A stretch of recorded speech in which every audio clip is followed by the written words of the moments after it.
أعوذ بالله السميع العليم من الشيطان اللعين الرجيم. بسم الله الرحمن الرحيم. الحمد لله الذي هدانا لهذا وما كنا لنهتدي لولا أن هدانا الله. لقد جاءت رسل ربنا بالحق والصلاة والسلام والتحية والإكرام على رسول الأنام البشير النذير السراج المنير الطهر الطاهر الدر الفاخر البحر الزاخر العالم الباهر الرسول المسدد والمصطفى الأمجد الذي سمي في السماء أحمد وفي الأرضين أبي القاسم محمد. اللهم صل على محمد وآل محمد وعجل فرجهم وآله الطيبين الطاهرين المعصومين المظلومين واللعنة الدائمة الباقية على أعدائهم أجمعين. أما بعد، فقد قال الله العظيم في كتابه الكريم: بسم الله الرحمن الرحيم.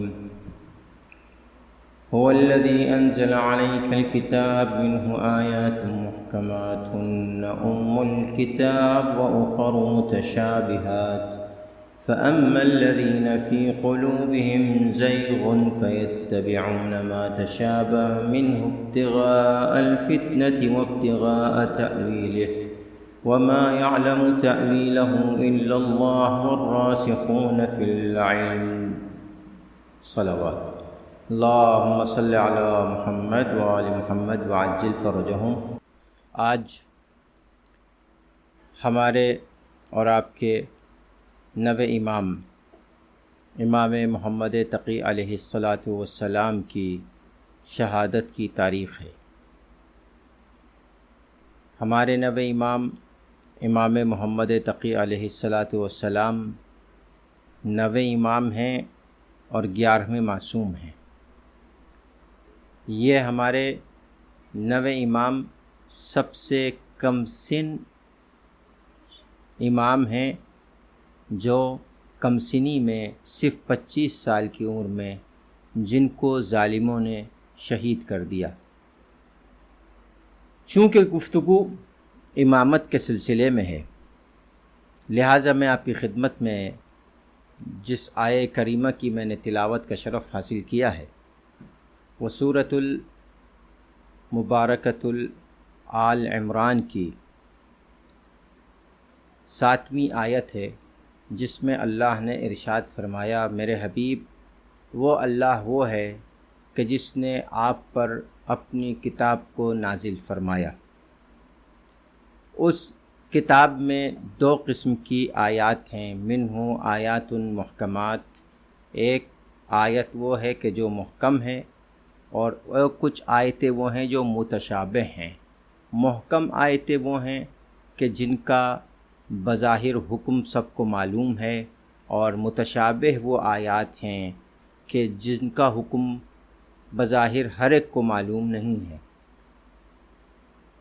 اللہ ارشاد فرماتا ہے کہ وہ لوگ کہ جن کے دلوں میں حق کی جانب سے بغض ہے، میل ہے، کچیل ہے، نفرت ہے، وہ آیات متشابہ کا غلط استعمال کر کے لوگوں تک قرآن کا غلط میسج پہنچاتے ہیں. لیکن اللہ ارشاد فرماتا ہے کہ یہ جو متشابہ آیات ہیں، ان کی تأویل، ان کا مطلب، ان کے حقیقی معنی یا اللہ جانتا ہے یا وہ جانتے ہیں جو علم میں راسخ ہیں، جو علم میں اترے ہوئے ہیں. میں بہت مختصر آپ کی خدمت میں عرض کروں کہ کائنات میں اللہ نے ہر نبی کو اپنا نمائندہ بنا کر بھیجا اس دنیا میں، اور اس نمائندے کی پہلی شرط یہ تھی کہ وہ عالم ہو. جتنے بھی 1,24,000 انبیاء اس دنیا میں تشریف لائے، ان میں سے کوئی نبی بھی ان پڑھ، امی اور جاہل نہیں تھا. وہ امی جس معنی میں لوگ ہمارے نبی اکرم پر الزام لگاتے ہیں کہ نبی اکرم کو لکھنا پڑھنا نہیں آتا تھا، یہی امام محمد تقی علیہ الصلاۃ والسلام سے جب لوگوں نے یہ کہا کہ لوگ رسول اللہ کو امی کہتے ہیں، تو چھٹے امام نے پوچھا کہ کس معنی میں کہتے ہیں؟ کہ ان پڑھ کے معنی میں کہتے ہیں کہ ان کو نہ لکھنا آتا تھا نہ پڑھنا آتا تھا۔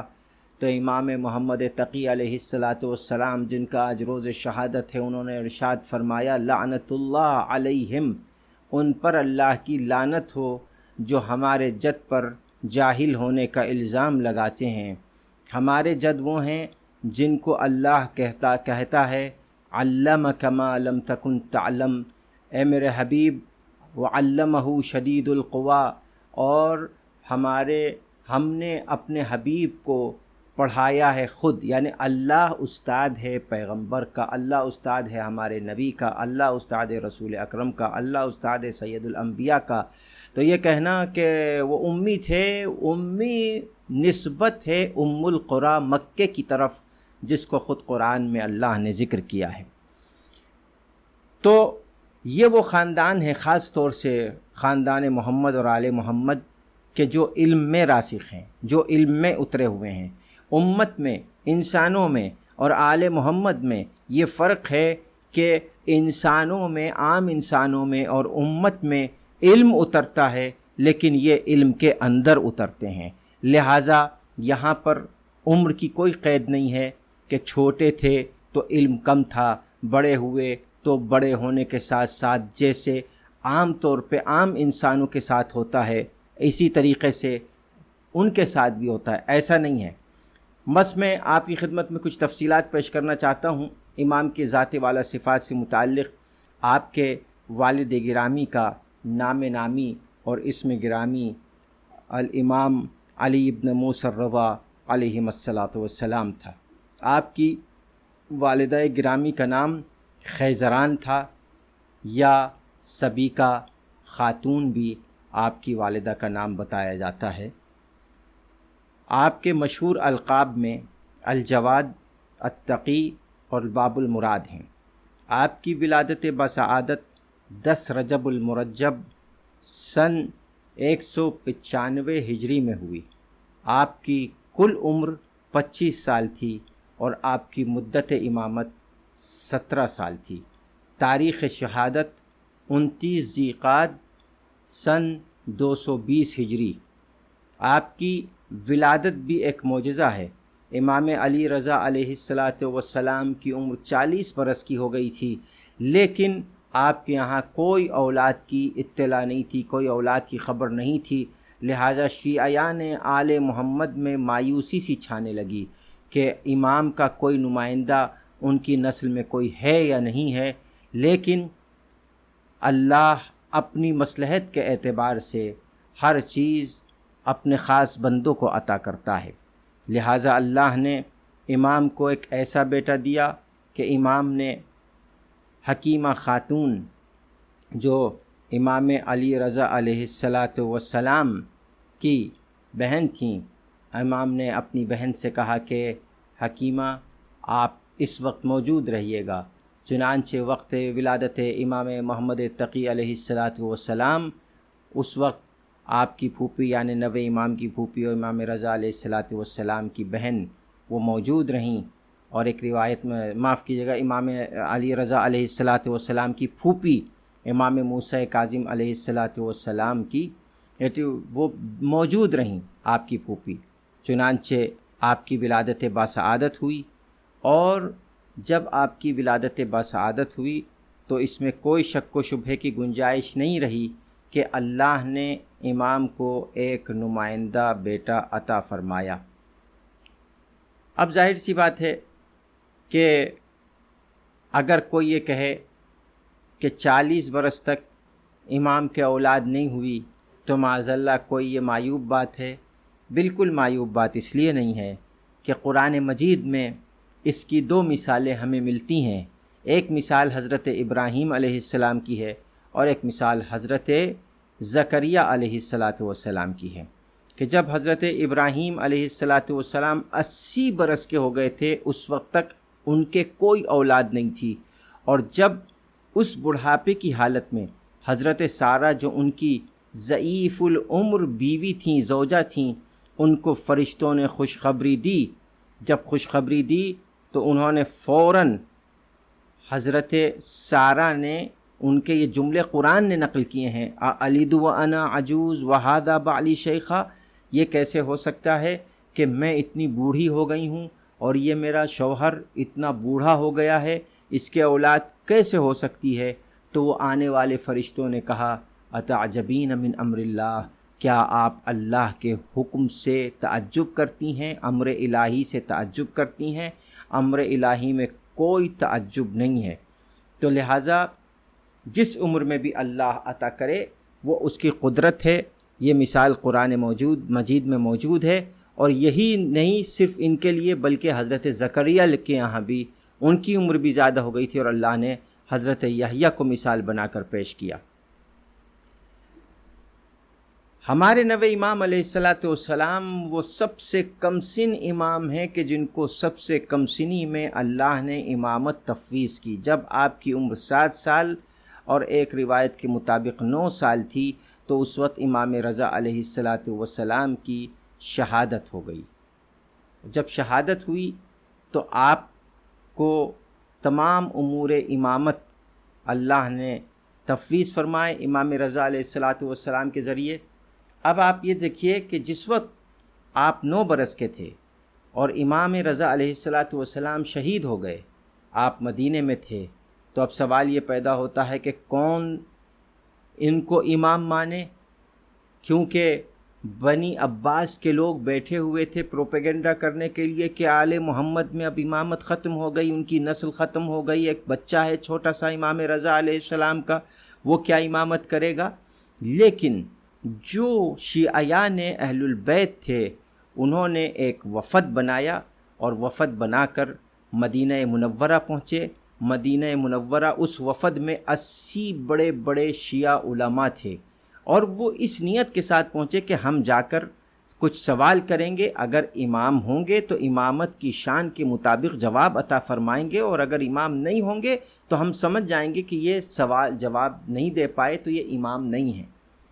جہاں تک بات اس کی ہے کہ 9 برس کی عمر میں کیسے امام بن گئے، تو میں یہ کہوں گا قرآن مجید میں پھر میں 2 مثالیں آپ کی خدمت میں عرض کروں گا، اور وہ مثال اس طریقے سے ہے کہ جس وقت حضرت مریم پر کچھ بدقماش لوگوں نے الزام لگایا انا لکی ہادہ، یہ بیٹا کہاں سے آیا، فاشارت الیہ، حضرت مریم نے اشارہ کیا حضرت عیسیٰ علیہ السلام کی طرف، تو حضرت عیسیٰ نے کیا کہا؟ تو ان لوگوں نے ایک سوال کیا، قالوا کیف نکلم من کان فی المہد صبیا، ہم اس بچے سے کیسے کلام کریں جو اس گہوارے میں اس جھولے میں لیٹا ہوا ہے، یہ کیا بولے گا؟ لیکن حضرت عیسیٰ بول پڑے، 3 دن کے حضرت عیسیٰ بول پڑے اور ارشاد فرمایا انی عبداللہ آتانی الکتاب وجعلنی نبیا، میں اللہ کا بندہ ہوں، مجھ کو اللہ نے کتاب دی ہے، اللہ نے مجھ کو نبی بنا کر بھیجا ہے۔ تو ایک بات یہاں پہ طے ہوئی۔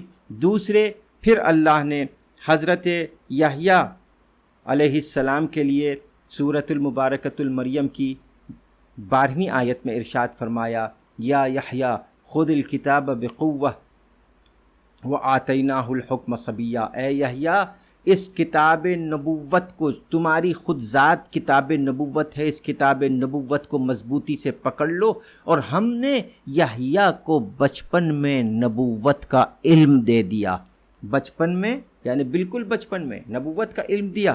تو اب ظاہر سی بات ہے یہ 2 مثالیں جب قرآن مجید میں موجود ہیں، یہ تعجب کرنے کی بات ہی نہیں ہے کہ 9 سال کے امام جواد امام محمد تقی علیہ السلام کے پاس اتنا علم کہاں سے آیا؟ العلم نور یقذفہ اللہ فی قلب من یشاء، علم ایک نور ہے، اللہ جس کے دل میں چاہتا ہے ڈال دیتا ہے۔ اگر علم کے سلسلے میں یہ کہا جائے کہ کیسے امام محمد تقی علیہ السلام 9 سال میں اتنے بڑے، اتنا زیادہ علم آ گیا ان کے پاس، تو یہ ان کے اوپر شک نہیں ہے، یا اللہ کی قدرت کے اوپر شک ہوگا۔ ایک صلوات پڑھ دیں محمد اور آل محمد پر۔ تو بزرگان ملت، اللہم صلی علی محمد و آل محمد، اسی کا جواب جو 8ویں امام علیہ السلام کے صحابی تھے اور صحابیوں میں سب سے بڑے تھے ریان بن سلط نے اس کا ہی جواب دیتے ہوئے اور انہی قرآن کی آیتوں کو پیش کرتے ہوئے کہا کہ علم اور حکمت یہ وہ چیزیں ہیں کہ اللہ اپنے جس بندے کو بھی چاہے عطا کر دے، چاہے وہ گہوارے میں لیٹا ہوا بچہ ہو، اور اگر نہیں عطا کرنا ہوتا ہے تو چاہے وہ بہت ہی بوڑھا ہو جائے اور اگر اس کے پاس علم نہیں ہے تو اس میں بھی کوئی تعجب کی بات نہیں ہے۔ علم اللہ کی طرف سے عطا ہوتا ہے، کسی کا ذاتی چیز نہیں ہے، علم وراثت میں نہیں ملتا، علم اللہ کی طرف سے عطا ہوتا ہے۔ تو بہرحال یہ ایک وفد جو مدینہ منورہ پہنچا، عراق سے، ایران سے، اطراف سے، حجاز سے، سب مل کر پہنچے، جس میں 80 علماء تھے۔ اور جب یہ مدینے پہنچے تو امام جعفر صادق علیہ السلام کا وہاں پر بہت بڑا گھر تھا، جس کو وقف کر دیا گیا تھا ان شیعیان اہل البیت علیہم السلام کے لیے کہ جو ملنے کے لیے آتے تھے امام سے۔ چنانچہ وہ آئے، اور آ کر انہوں نے جب وہ پہنچے چھٹے امام کے گھر تو انہوں نے دیکھا کہ ایک درمیان کے دروازے سے، مرکزی دروازے سے کوئی داخل ہوا تو پوچھا یہ کون ہے؟ تو کہا کہ یہ عبداللہ ابن موسیٰ کاظم ہیں، یعنی امام رضا علیہ السلام کے بھائی، یعنی امام محمد تقی علیہ السلام کے چچا۔ وہ آ کے بیٹھ گئے۔ تو یہ جو 80 علماء آئے تھے انہوں نے سوال کرنے شروع کیے، لیکن عبداللہ ابن موسیٰ کاظم جو تھے، حضرت موسیٰ کاظم کے جو بیٹے تھے عبداللہ، انہوں نے جواب ناقص دیے، تو وہ سمجھ گئے کہ یہ امام نہیں ہیں، اگرچہ ان کی عمر اچھی خاصی تھی۔ تو ظاہر سی بات ہے، تو کچھ دیر کے بعد دیکھا کہ ایک 9 برس کا بچہ، جس کے چہرے سے نور جھلک رہا ہے، جس کے چہرے پہ وقار ہے، جس کے چہرے پر جلال ہے، جس کو دیکھ کے سب احترام کے لیے کھڑے ہو گئے۔ یعنی 9 برس کا بچہ، کسی نے کہا بھی نہیں کہ احترام کے لیے کھڑے ہو جاؤ، کسی نے ان سے کہا بھی نہیں کہ آپ ان کی تعظیم کرو، کسی نے ان سے کہا بھی نہیں، تعارف بھی نہیں کروایا کہ یہ 9 برس کا بچہ تمہارا امام ہے۔ لیکن رعب امامت ایسا تھا، رعب علم الہی ایسا تھا کہ سب کے سب کھڑے ہو گئے۔ تو بزرگان ملت اسے کہتے امامت۔ اس کے بعد جب بیٹھے تو امام نے کہا کہ بتاؤ کیا سوال ہے۔ جب امام نے کہا یہ سوال ہے، انہوں نے کہا یہ سوال ہے، یہ سوال ہے، امام نے سب جواب دیے۔ کہا آپ کے یہ جو چچا ہیں انہوں نے تو اس کا یہ جواب دیا۔ تو پھر 90 امام نے اپنے چچا سے کہا کہ چچا اللہ سے ڈریے، آپ کو روز قیامت اللہ کو جواب دینا ہے۔ ایک امام کے ہوتے ہوئے کیسے آپ نے لوگوں کے سوالوں کے جواب دیے؟ تو پھر ان کے چچا جو تھے عبداللہ، انہوں نے استغفار کیا، انہوں نے توبہ کی اور امام سے معافی مانگی۔ تو بزرگان ملت دیکھیے، یہ علم امامت تھا کہ جو امام کو اللہ نے ودیعت فرمایا۔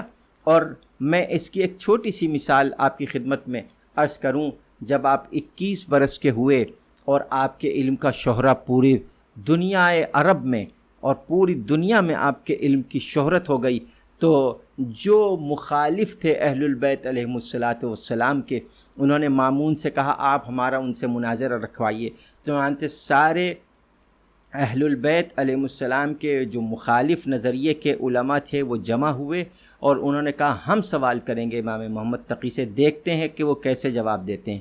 تو ان کے جو سب سے بڑا عالم تھا، جس کو یحییٰ ابن اقسم کہتے ہیں، اس کا نام تھا یحییٰ ابن اقسم، جو قاضی القضات بھی تھا، چیف جسٹس بھی تھا، اس نے کہا میں آپ سے ایک سوال کروں اگر آپ اجازت دیں۔ کہا پوچھو۔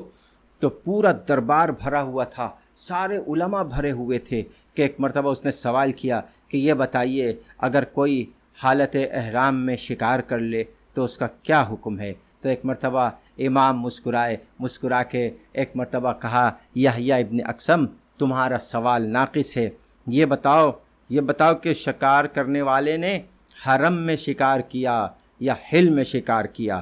شکار کرنے والا جاہل تھا یا عالم تھا؟ شکار کرنے والے نے جان بوجھ کر عمدن شکار کیا یا سہون یعنی بھول سے شکار کر لیا؟ شکار کرنے والا آزاد تھا یا غلام تھا؟ شکار کرنے والا بالغ تھا یا نابالغ تھا؟ شکار کرنے والے نے اس سے پہلے بھی شکار کیا تھا یا پہلی بار شکار کیا تھا؟ شکار کرنے والے نے پرندے کا شکار کیا تھا یا پھر کسی اور جانور کا شکار کیا تھا؟ شکار چھوٹا تھا یا بڑا تھا؟ شکار کرنے والا اپنے فعل پر نادم تھا یا مصر تھا؟ شکار رات میں کیا تھا یا دن میں کیا تھا؟ شکار کرنے والے نے احرام عمرہ باندھا ہوا تھا یا احرام حج تمتع باندھا ہوا تھا؟ جب یہ سوالات کی اتنی شق سنی اور اس سوالات کے انداز کی بجلی اور برق یحییٰ ابن اقسم کے دماغ پر گری، تو اس کے دماغ نے کام کرنا چھوڑ دیا اور یہ سوچا کہ سبحان اللہ کتنا علم کا دریا بہہ رہا ہے، اور وہ شرمندہ ہو گیا اور اس کو پتہ چل گیا کہ یہ علم دنیا میں حاصل کیا ہوا علم نہیں ہے، یہ علم الہی ہے، یہ نور الہی ہے جو بول رہا تھا۔ امام نے اپنی نوجوانی میں یحییٰ ابن اقسم جیسے بوڑھے کو، یہ قاضی القضات کو یہ باور کرا دیا کہ دیکھو میں نے اپنے علم کا اعلان نہیں کیا، تمہاری جہالت کا اعلان کیا ہے، تم کیسے جاہل ہو کہ تم کو سوال کرنا بھی نہیں آتا۔ یہ ہمارے امام تھے اور یہی ہمارے نوے امام ہیں۔ ایک مرتبہ مامون نے اپنے سب درباریوں کو، درباری علماء کو بلایا، پورا دربار بھرا ہوا تھا اور میٹنگ ہوئی اور طے یہ ہوا کہ ہم محمد تقی علیہ السلام کو بلانا چاہ رہے ہیں، لیکن کوئی اپنی جگہ سے کھڑا نہیں ہوگا، کوئی ان کا احترام نہیں کرے گا۔ جو وہاں پر باڈی گارڈ کھڑے ہوئے تھے، جو وہاں محافظ کھڑے ہوئے تھے، ان سے کہا گیا کہ دیکھو پردہ، جب بھی کوئی VIP آتا تھا تو 3 پردے تھے، ایک ہرا پردہ تھا، ایک لال پردہ تھا، ایک نیلا پردہ تھا، تو تینوں پردے تھے۔ تو جو سب سے اہم پردہ تھا وہ نیلا پردہ تھا، لال پردہ اس سے پہلے ہرا پردہ۔ ہر پردے کے پاس 2 محافظ کھڑے ہوتے تھے۔ جب کوئی VIP آتا تھا تو اس کو ہرے پردے سے گزارا جاتا تھا، اس سے بڑا VIP آتا تھا اس کو لال پردے سے گزارا جاتا تھا، اس سے بڑا VIP آتا تھا اس کو نیلے پردے سے گزارا جاتا تھا۔ تینوں پردوں سے جو گزارا جاتا تھا وہ سب سے بڑا VVIP ہوتا تھا۔ جب امام آئے تو کہا تینوں پردوں سے گزریں گے۔ محافظوں کو حکم تھا کہ کوئی بھی پردہ اٹھائے گا نہیں، چنانچہ محافظ کھڑے رہے۔ امام جیسے ہی داخل ہوئے، محافظ ہاتھ باندھ کے کھڑے ہو گئے۔ جن کے ہاتھوں کو اللہ نے قدرتی طور پر باندھ رکھا ہو، ان کی قسمت میں ہی ہاتھ باندھنا ہے، انہوں نے ہاتھ باندھے رکھا، اور جب ہاتھ باندھے رکھا تو ظاہر سی بات ہے پردہ نہیں اٹھتا، لیکن ایک ہوا چلی، پردہ اٹھا، امام اندر چلے گئے۔ پھر دوسرا پردہ آیا، ہوا چلی، امام اندر چلے گئے۔ پھر تیسری مرتبہ نیلا پردہ اٹھا، امام اندر آ گئے۔ یعنی محافظوں کا محتاج نہیں رہا وہ پردہ، خود پردے نے احترام کر کے بتایا کہ جب جمادات ان کا احترام کرتے ہیں تو انسان کیوں نہ احترام کریں، اور جو انسان ان کا احترام نہیں کرتا وہ انسانیت سے گرا ہوا ہے، وہ جمادات سے بھی گرا ہوا ہے۔ امام جب پہنچے تو طے کیا تھا سب نے کہ کوئی ان کی تعظیم کے لیے کھڑا نہیں ہوگا، لیکن جیسے ہی امام پہنچے سب سے پہلے خود مامون کھڑا ہوا، اور جب مامون کھڑا ہوا پورا دربار کھڑا ہو گیا۔ اس کے بعد پھر سوال و جواب ہوئے، اور اس کے بعد جب امام گئے تو اب مامون ان سے کہہ رہا تھا درباریوں سے تم کیوں کھڑے ہوئے، درباری مامون سے سوال کر رہے تھے کہ تم کیوں کھڑے ہوئے، تو مامون کہہ رہا تھا میں کھڑا نہیں ہوا، پتہ نہیں میرے اندر کون سی ایسی طاقت آئی کہ جس نے مجھ کو کھڑا کر دیا۔ کہا درباریوں نے کہا جو تمہارے ساتھ ہوا وہی ہمارے ساتھ ہوا۔ تو بہرحال یہ امامت کی کرامت تھی۔ امام محمد تقی علیہ السلام 28 محرم الحرام سن 220 ہجری کو معتصم عباسی جو بھائی تھا مامون عباسی کا، اس کے بلانے سے آپ بغداد تشریف لائے، اور اسی 220 ہجری کے 11ویں مہینے یعنی ذی قعد میں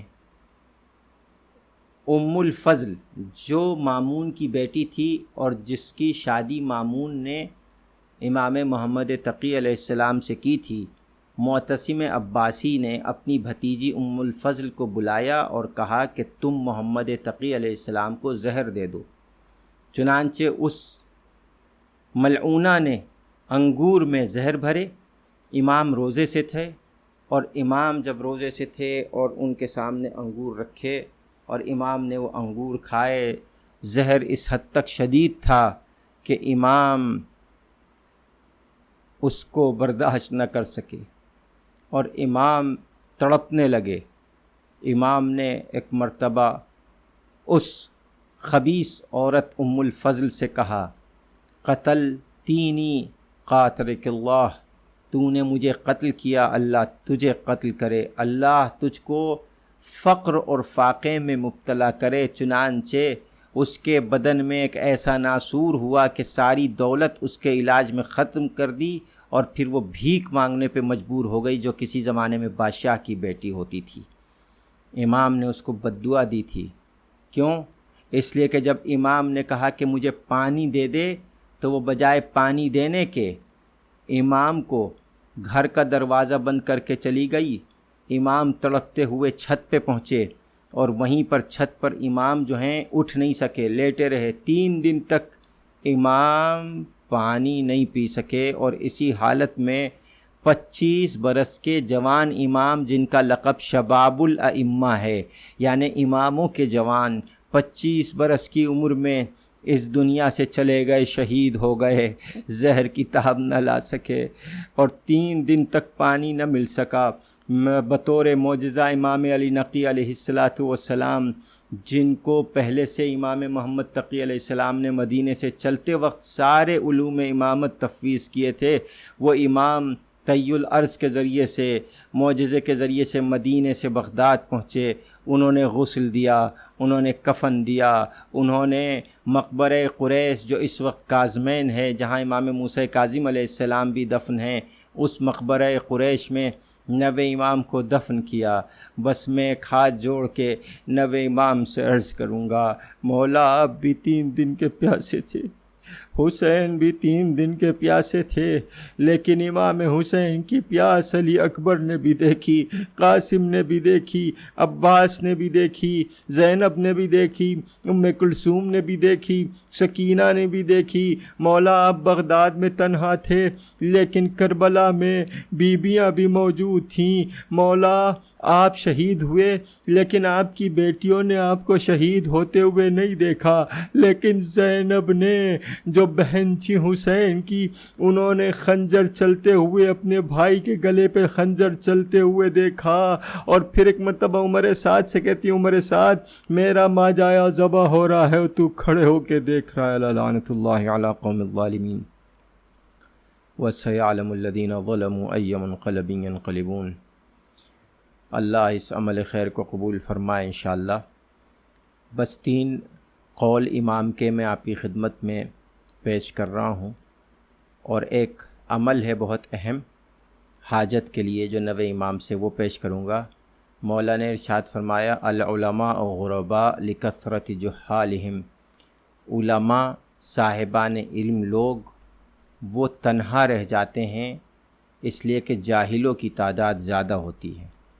پھر امام نے ارشاد فرمایا، الجمال فی اللسان والکمال فی العقل، خوبصورتی زبان میں ہے، یعنی اچھی زبان استعمال کریں گے جسے اچھا اخلاق کہتے ہیں تو وہ حسن ہے، وہ جمال ہے، اور کمال عقل میں ہے، عقل کا صحیح استعمال کریں گے تو وہی کمال ہے۔